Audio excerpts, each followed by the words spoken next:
నమస్కారం అండి. Welcome to యోగస్టాక్. అందరూ బాగున్నారు కదా? Thank you for supporting my videos. OPT వాళ్ళని చెక్ చేస్తున్నారని చెప్పి మొన్న నేను ఒక 2 days బ్యాక్ వీడియోలో పెట్టాను. నేను ఆఫీసులకి వెళ్ళి అసలు వాళ్ళు పని చేస్తున్నారా పని చేయట్లేదని.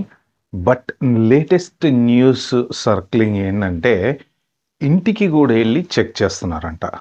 సో అసలు వాళ్ళు కరెక్ట్గా ఇచ్చినటువంటి అడ్రస్లో ఉన్నారా లేరా, వాళ్ళు చెప్పిన జాబ్ చేస్తున్నారా చేయట్లేదా, సో దీనికి సంబంధించిన డీటెయిల్స్ అన్నీ ఈ వీడియోలో చెప్తా. ఎలాంటి జాగ్రత్తలు తీసుకోవాలి, అసలు ఎవడొచ్చి మిమ్మల్ని చెక్ చేస్తున్నాడు, ఇవన్నీ తెలుసుకోవాలి. కాబట్టి అన్ని డీటెయిల్స్ చెప్తా. మీరైతే లాస్ట్ వరకు అయితే చూడండి. నా వీడియోస్ ఎవరికైనా నచ్చితే మాత్రం లైక్ చేయండి, షేర్ చేయండి, సబ్స్క్రైబ్ చేసుకునే వాళ్ళు అంటే చేసుకోండి. ఇంకా మన టాపిక్లోకి వెళ్ళిపోదాము. ఓపీటీ వాళ్ళ మీద కాన్సన్ట్రేషన్ అయితే పెరిగింది. జనరల్గా వీళ్ళు చిన్న చిన్న లీకులు ఇస్తూ ఉంటారు కదా. అలాగే మొన్న ఒకళ్ళు నేను పెట్టినటువంటి వీడియోలో ఓపీటీ అసలు ఎత్తిపారేయాలి, అసలు వర్క్ పర్మిట్ తీసేయాలి ఓపీటీది అని చెప్పి పెట్టారనమాట. మెయిన్ రీజను ఏం జరిగినా ఇమ్మిగ్రేషన్లో ఇప్పుడు ఖచ్చితంగా దానికి మనం ఎక్కడొక్కడ ఎవరో ఒకళ్ళు మిస్యూజ్ చేయడం అనేది కారణము. ఎందుకంటే వాళ్ళు ఇచ్చినట్టు వాడుకొని మనం రూల్ ప్రకారం ఉండి ఇలాంటి పరిస్థితి వాళ్ళ వచ్చేది కాదు. ఇమ్మిగ్రేషన్ని చెత్తగా మిస్యూజ్ చేసి దాంట్లో ఉన్నటువంటి దరిద్రపు లూప్ హోల్స్ అన్ని వాడి అమెరికాని ఎలా భ్రష్టు పట్టించాలో అలా పట్టించడం వలన ఇవాళ రోజున ఈ దరిద్రం పరిస్థితి వచ్చింది. ఫ్యూచర్ జనరేషన్ వాళ్ళ నోట్లో మన్నగొట్టే పరిస్థితి అయితే వచ్చింది. ఎవడు ఏమనుకున్నా ఇదైతే మాత్రం అక్షర సత్యం. ఓపీటీ వాళ్ళకి ఇంటికి వచ్చి కూడా చెకింగ్లు అయితే చేస్తున్నారంట. ఎవరు చేస్తే ఈ చెకింగ్లు అంటే FDNS వాళ్ళు ఇన్వెస్టిగేషన్ ఉంటుంది కదా, ఫ్రాడ్ డిటెక్షన్ నేషనల్ సర్వీస్ అని ఒక డిపార్ట్మెంట్ ఉంది. వీళ్ళు ఇంతకుముందు separate wing, ice separate wing, CBP separate wing, తర్వాత USCIS, వీళ్ళందరూ డిఫరెంట్ డిపార్ట్మెంట్స్ అనమాట. డేటా షేర్ చేసుకునే వాళ్ళు, తర్వాత యాక్ట్ అయ్యే వాళ్ళు. ఇప్పుడు ఏంటంటే వీళ్ళందరూ కలిసి ఒక గ్రూప్గా తయారైపోయారు అనమాట. సో వీళ్ళు ఏంటంటే వాళ్ళ డేటా షేర్ చేసుకుంటున్నారు. కొంతమంది కొత్తగా రీసెంట్గా ఇప్పుడు వీళ్ళు USCIS వాళ్ళు కొంతమంది ఆఫీసర్లను కూడా తీసుకున్నారు. వీళ్ళు ఇన్వెస్టిగేషన్ అనేది స్టార్ట్ చేశారు. అంటే ఎవరు పని చేస్తున్నారు, ఎవరు పని చేయట్లేదు లెక్కలు తీయడం అనేది చాలా ఈజీ. ఎందుకంటే సంవత్సరానికి 4 లక్షల స్టూడెంట్స్ దగ్గర యూనివర్సిటీ నుంచి బయటకు వస్తారు. అందులో ఎన్ని ఓపీటీలు వచ్చినాయి USCIS వాళ్ళ దగ్గర ఇన్ఫర్మేషన్ ఉంటుంది. AR11 ఫామ్లో అడ్రస్ డీటెయిల్స్ అన్నీ ఉంటాయి. ఒక చిన్న AIకి ఒక కోడ్ రాసి అమ్మ అక్కడ కొంచెం ఇక్కడ కొంచెం ముక్కలని తెచ్చి అతికి ఓ బిర్యానీ చేసి నాకు ఇమ్మ అంటే మీ డేటా మొత్తం ఇచ్చేస్తుంది. దాని ప్రకారం ఎవరెవరు ఎక్కడెక్కడ పని చేస్తున్నారు. ఇప్పుడు ఎందుకంటే మీకు ఓపీటీ వచ్చిన 3 నెలల లోపు 90 days లోపు USCIS వాళ్ళకి మీరు ఎక్కడ పని చేస్తున్నారో మీ ఎంప్లాయ్మెంట్ లెటర్ అనేది అప్డేట్ చేయాలి. సో అంటే వాళ్ళ దగ్గర మీ డేటా ఆల్రెడీ ఉంది, పని చేస్తున్నారా లేదా అనే డేటా ఇవన్నీ ఉన్నాయి. ఆన్ టాప్ ఆఫ్ దట్ ఇంతమందికి ఇప్పుడున్న పరిస్థితుల్లో జాబులు వచ్చేటువంటి అవకాశం 100% లేదని వాళ్ళకు కూడా తెలుసు. ఫైనాన్షియల్ అన్సర్టనిటీ నడుస్తుంది, జాబులు తొందరగా రావట్లేదు. H1B వాళ్ళని కూడా కొంత కంట్రోల్ చేశారు బాగా. కంపెనీస్ కూడా H1B వాళ్ళకి ఇవ్వడానికి భయపడుతున్నాయి. ఇలాంటి టైంలో H1Bకి ఆల్టర్నేట్ ఏంటి అంటే ఓపీటీ వాళ్ళని తీసుకుంటున్నారని చెప్పేసి ఓపీటీ వాళ్ళలో కూడా అందరినీ హైర్ చేయలేరు. ఇప్పుడు 8 years ఎక్స్పీరియన్స్ H1B వాడుకుంటుంది. బట్ ఓపీటీ వాళ్ళని కాక మొన్న యూనివర్సిటీ నుంచి బయటకు వచ్చిన వాడికి ఉండదు కదా. మ్యాక్స్ వాళ్ళు ఉంటే 3 years ఉంటారు. 3 yearsలో ఆ స్టెమ్ ఓపీటీలో సెకండ్ ఇయర్ ఉన్నవాడికి 3 years ఎక్స్పీరియన్స్ ఉంటే ఉండొచ్చు, ఆ పాస్ట్ అంతకుముందు ఏదైనా ఎక్స్పీరియన్స్ ఉంటే ఉండొచ్చు. బట్ వీళ్ళు ఏంటంటే ఇళ్ళకి వెళ్ళి చెక్ చేస్తున్నారు. తర్వాత మీ AR11 ఫామ్లో పెట్టినటువంటి మీ అడ్రస్సు, మీ ఎంప్లాయ్మెంట్లో పెట్టినటువంటి అడ్రస్ మ్యాచ్ అవుతుందా లేదా. వాళ్ళు ఆ అడ్రస్ ప్రకారం ఇంటికి వెళ్ళారనుకోండి, అక్కడ మీరు లేరనుకోండి, మీరు ట్రబుల్లో ఉన్నట్టే. ఓకే, మీ ఎంప్లాయ్మెంట్ కరెక్ట్గా లేకపోతే మీరు ట్రబుల్లో ఉన్నట్టే. మీరు జాబ్ చేస్తున్నారు, మీ బ్యాంక్ స్టేట్మెంట్లో డబ్బులు సరిగ్గా పడకపోతే దొంగ పేరోల్ మెయింటైన్ చేస్తున్నట్టు అర్థమైపోతుంది, ట్రబుల్లో ఉన్నట్టే. చాలామంది ఏంటంటే 2-3 జాబులు చేసేవాళ్ళు ఈ ఓపీటీ వాళ్ళ పేరు మీద పేరోల్ రన్ చేస్తూ ఉంటారు అనమాట. సో కాబట్టి అది కూడా మీకు ఎక్కడి నుంచి శాలరీ వస్తుందో ఆ కంపెనీలో మీరు ఏ జాబ్ చేస్తున్నారో ట్రైనింగ్ కరెక్ట్గా మీకు ఇచ్చేవాడు ఉన్నాడా లేడా, మీరు చదువుకున్నటువంటి సబ్జెక్ట్కి చేసేటువంటి జాబ్కి పొంతన ఉందా లేదా. సో ఒకవేళ అలాగైతే ఏ క్లయింట్కి పనిచేస్తున్నారు, మీ ఇంటికి వచ్చి వాళ్ళు నువ్వు వర్క్ ఫ్రమ్ హోమ్ చేస్తున్నావు అనుకో ఫర్ ఎగ్జాంపుల్, భయ లాగిన్ అవ్వబోయా మరి ఏ కంపెనీకి పనిచేస్తున్నావో చూపించి నాకు నువ్వు డైలీ ఎట్లా పనిచేస్తావో ఇంత డీప్గా కూడా చెకింగ్స్ జరుగుతున్నాయి. ఎందుకంటే వాళ్ళకి అర్థమైపోయింది వీళ్ళు మనల్ని పిచ్చోళ్ళని చేశారు రబ్బా ఇన్ని రోజుల నుంచి అని చెప్పి మాత్రం పర్ఫెక్ట్గా అర్థమైపోయింది. There is no doubt about it. అందరు చెప్పేది కూడా అదే. మెయిన్ మనోళ్ళు ఏంటంటే ఫేక్ ఎక్స్పీరియన్స్ మీద ఓపీటీ వాళ్ళు జాబ్లు కొట్టారు ఈ 5 ఏళ్ళు 6 ఏళ్ళు. ఎందుకంటే మీ ఇన్ని రోజుల నుంచి ఎలా నడిచింది అంటే మీరు యూనివర్సిటీలోంచి బయటకు రాగానే ఏ ఏజెంటో ఎవడో ఫోన్ చేస్తాడు. జాబులు తెచ్చుకుని వెళ్ళేటువంటి కేటగిరీ డిఫరెంట్ అండి. ఇప్పుడు మనం మాట్లాడుకునేది కేవలము ఈ కొంత బ్యాచ్ అనేది సెక్షన్ అనేది ఉంటారు కదా, మామూలు యూనివర్సిటీల్లో చదివిన వాళ్ళు, జాబులు రాని వాళ్ళు, ఎట్లో గొట్ల అమెరికా వెళ్ళాలనుకున్న వాళ్ళు, డబ్బులు సంపాదించడం కోసం వెళ్ళాలనుకున్న వాళ్ళు. ప్రాబ్లం అంతా ఈ డబ్బా బ్యాచ్ వల్లనే.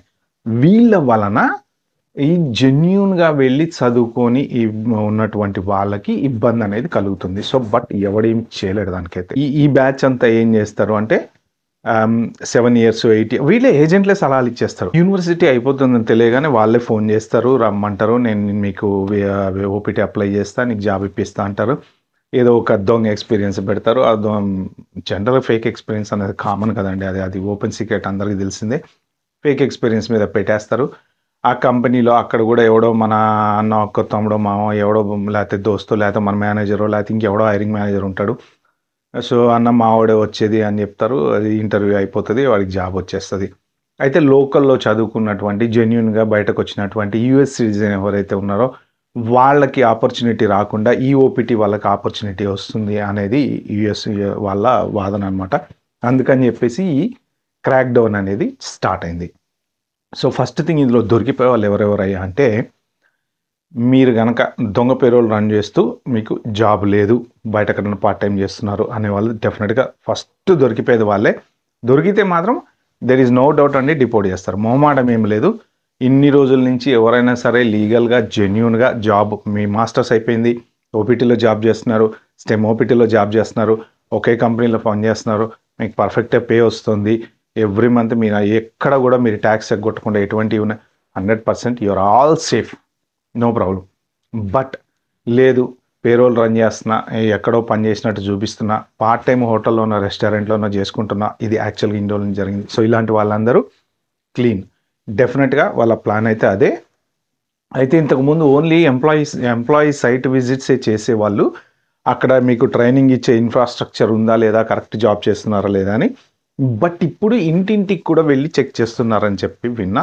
సో మీరు ఎవరైనా సరే ఓపీటీ మీద ఉన్న వాళ్ళు కానీ, స్టెమ్ ఓపీటీ మీద ఉన్న వాళ్ళు కానీ ఎవరైనా సరే చాలా జాగ్రత్తగా ఉండండి. ఒకవేళ ఇంటికి వచ్చి ఎవరైనా చెక్ చేయొచ్చా, వాళ్ళు ఏమైనా డాక్యుమెంట్స్ అడగచ్చా అంటే, మీరు ఎవరైనా సరే ఒక అటార్నీని వాళ్ళతో మాట్లాడుకొని, ఇప్పుడు ఎవరైనా వచ్చారు ఏమైనా అడుగుతున్నారు, మీకు బ్యాంక్ స్టేట్మెంట్స్ అడుగుతున్నారు, ఇంటికి వచ్చి జనరల్గా ఏంటంటే స్పీక్ టు మై లాయర్ అంటుంటారు కదా, అదొక నీకు చెప్పాల్సిన అవసరం లేదు, వాళ్ళు ఏదన్నా అడిగినా అని అంటారు. బట్ ఒకవేళ వారంటీ తీసుకొని వచ్చినా, లేకపోతే ఇంకొకటి దీంట్లో ఫ్రాడ్ జరిగేటువంటి ఆస్కారం కూడా ఉంది. వాళ్ళ పేరు మీద ఇంకెవడో వచ్చి తలుపు కొట్టి ఏ స్కామ్లోనో ఇరికిచ్చే ఛాన్స్ కూడా ఉంది. కాబట్టి అసలు ఎవరు వచ్చారో కరెక్ట్గా మీరు తెలుసుకోండి. వాళ్ళ ఐడెంటిటీ కార్డు చూపిమనండి. ఎవరైనా సరే వారెంట్ కానీ ఐడెంటిటీ కార్డు కానీ ఏది లేకుండా ఎవరు రారు. వాళ్ళు స్కామ్స్టర్సా, లేకపోతే నిజంగా ఎఫ్డిఎన్ఎస్ ఇన్వెస్టిగేషన్ చేయడానికి వచ్చిన వాళ్ళ ఎవరో కూడా తెలుసుకుని, ఇవన్నీ జాగ్రత్తలు అనమాట. అంటే ఎవడో వచ్చి తలుపు కొట్టగానే టకటక కొంతమంది ప్యానిక్ అయిపోయి, టెన్షన్ అయిపోయి, భయపడిపోయి లేనిపోని ఉన్నాయని చెప్పిస్తుంటారు అనమాట. కాబట్టి ఎవరో తెలుసుకోండి. ఫస్ట్ తెలుసుకుని నిజంగా ఎఫ్డిఎన్ఎస్ ఆఫీసర్స్ అయితే కనుక వాళ్ళు అడిగిన వాటన్నిటికీ మీరు ఆన్సర్ చేయగలిగితే చేయండి. లేదంటే ఇంకా అటార్నీని అడిగి, లేకపోతే నా లాయర్తో మాట్లాడినానో, మీ యూఎస్ రూల్స్ ఏముంటే దాని ప్రకారం ఫాలో అయితే అవ్వండి. నెక్స్ట్ ఇంకొకటి ఏంటంటే, మీరు గుర్తుపెట్టుకోవాల్సింది, శత్రువు అనేవాడు ఎక్కడో ఉండడండి, మన చుట్టుపక్కలే ఉంటాడు. ఈ సిద్ధాంతం మాత్రం ఎప్పుడు ఎవడు మర్చిపోకండి. ఎందుకు అంటే, మీరు లాస్ట్ ఇయర్ F1 మీద చదువుకునేటప్పుడు ఎక్కడో పార్ట్ టైం జాబ్ చేశారు. ట్రంప్ వచ్చిన దగ్గర నుంచి పార్ట్ టైం జాబ్ చేస్తే తాడదీస్తా అని చెప్పాడు కాబట్టి మానేశారు. ఇప్పుడు మీకు మంచి జాబ్ వచ్చింది, మీ మాస్టర్స్ అయిపోయిందండి, చక్క జాబ్ వచ్చింది, మంచి చేసుకుంటున్నారు. మీతో పాటు ఉన్నోడికి జాబ్ రాలేదు, వాళ్ళు బర్నింగ్ పెరిగిపోతూ ఉంటుంది. ఏం చేయాలి?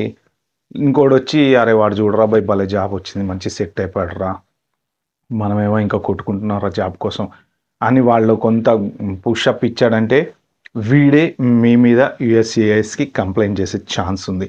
నిన్న నేను ఇన్‌స్టాగ్రామ్‌లో ఒక వీడియో చూసా. అది యాక్చువల్‌గా ఫార్వర్డ్ చేద్దాం అనుకున్నా గానీ, మన తెలుగు వాళ్ళదే. ఎవరో ఒక కన్సల్టెన్సీ అమ్మాయి, అబ్బాయి కలిసి నడిపిస్తున్నారంట. అతను యూఎస్‌ఏఎస్ వాళ్ళకి వీడు చేసే బాగోతాలన్నీ కంప్లెయింట్ చేశాడంట. తీరా చూస్తే ఏంటంటే, ఆ అమ్మాయి ఎవరైతే కన్సల్టెన్సీ రన్ చేస్తుందో, ఆ అమ్మాయి ఈయన వైఫ్ అట, ఎక్స్ వైఫ్ అట. ఈయనను వదిలేసి ఆయనతోని ఉంటుందట. మరి ఇది మీరు ఎవరైనా చూస్తే చూసుంటారేమో, నాకైతే తెలీదు. నేను యాక్చువల్‌గా చూసి దీన్ని సేవ్ చేద్దాం అనుకున్నా గానీ కుదరలేదు.